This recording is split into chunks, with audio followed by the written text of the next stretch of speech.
there's a specific moment most people replay.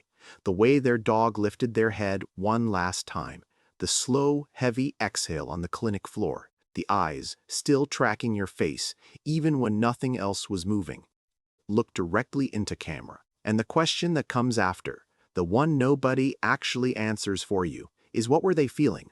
Were they afraid? Were they in pain? Or was something else entirely running through their system in those final moments? I want to walk you through the biology of what actually happens. Not the version designed to make you feel better, the real one. And I'll come back to one specific thing, a behavior a lot of owners mention but never understand.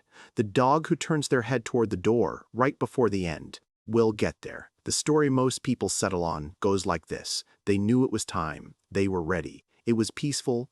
And look, I'm not dismissing that. That narrative exists because grief needs somewhere to land. They chose to let go is the only version of this that makes the guilt bearable. But here's the crack in it. Dogs don't have a concept of future mortality. The prefrontal processing required to know that death is approaching and accept it. That's not how canine cognition works. So if they can't anticipate the end, what exactly were they ready for? The comfort story may be protecting you. It may not be describing them. What looks like peaceful acceptance is largely the autonomic nervous system entering parasympathetic dominance as organ function declines. Dr. Rapting, Mary Gardner's veterinary hospice work documents this clearly. The stillness, the slow breathing, the reduced responsiveness, these aren't spiritual, they're physiological. So they felt nothing? No. Actually, wait, that's not right either. That framing is too clean. The neurochemical picture in those final hours is far more complicated than simple shutdown, and I'll get to that. In the final 24 to 72 hours, the body follows a documented sequence. Withdrawal from food and water as hepatic and renal function declines, reduced response to external stimuli, and a breathing pattern called Shana-Stokes, irregular cycles of deeper and shallower breaths that most owners read as peaceful sleep. It isn't sleep, it's multi-organ decline following a measurable staged biological pattern. Veterinary internal medicine has documented this sequence precisely. Your dog wasn't drifting. Their body was executing a withdrawal process that physiology has run millions of times. There's nothing random about it. Think back to the days before. The unblinking stare held longer than usual. The way they pressed their head into your hand with a stillness that felt different. The moments they stopped mid-room, not sleeping, just stopped, staring at nothing you could see. Owners almost universally describe these as farewell gestures in hindsight. They weren't. They were documented signs of neurological and metabolic change affecting perception and muscle control. The unblinking stare isn't a goodbye, it's the visual processing system beginning to disengage. Here's something vets rarely explain clearly enough, and it matters. There is a specific behavioral difference between a dog in active pain and a dog in physiological shutdown. Active pain looks like vocalization, guarding postures, aggression, rapid shallow panting. Shutdown looks like reduced responsiveness, slowed movement, a glassy, unfocused affect. A 2019 study in veterinary anesthesia and analgesia found that owners significantly misidentify these. They read shutdown as comfort and sometimes read pain behavior as distress they can't do anything about, when clinically, the reverse is often true. Knowing the difference changes what you ask your vet. Why did they keep coming to find you even when moving was hard? Not because they wanted to say goodbye, because proximity to their primary attachment figure is the deepest survival encoded behavior they have. It doesn't switch off. A Malinois will drag itself across a floor toward its owner. A Labrador will stop eating but still follow you to the kitchen out of sheer biological habit. The biology doesn't know the body is failing. It's still running the same subroutines it always ran. Most owners expect the euthanasia room to be frightening, for the dog to resist, to panic. What veterinary behavioral documentation actually shows is a rapid parasympathetic response to the sedative visible muscle relaxation, slowing breath, and in many dogs, a final orienting response toward the owner's face or voice. That's not a goodbye. That's the last registered familiar stimulus in a shutting down sensory system.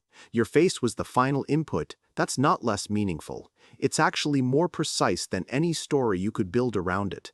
Research on cortisol mirroring. Stockholm University's work on human-dog stress synchrony established that dogs physiologically track their owner's emotional state. A panicked, sobbing owner in that room produces a measurable cortisol response in a dog that still has functioning stress receptors. Your calm wasn't just emotional support, it was neurochemical input. Whether you held it together or didn't, that had a real, measurable effect, not to make you feel guilty. Just so you understand, your nervous system was talking to theirs, right up until the end. Look deadpan at camera. Pause. Dogs hide pain to protect you. You'll see this everywhere. The behavioral studies frame it as stoic masking, an evolutionary strategy. Sure, but your dog wasn't calculating your emotional comfort. They were suppressing vulnerability signals because showing weakness to a predator is a survival liability. That behavior is self-protective, not owner-protective. The distinction matters because it changes how you interpret what you saw. They weren't performing bravery for you. They were doing what their nervous system has always done when the body is under threat. Were they scared?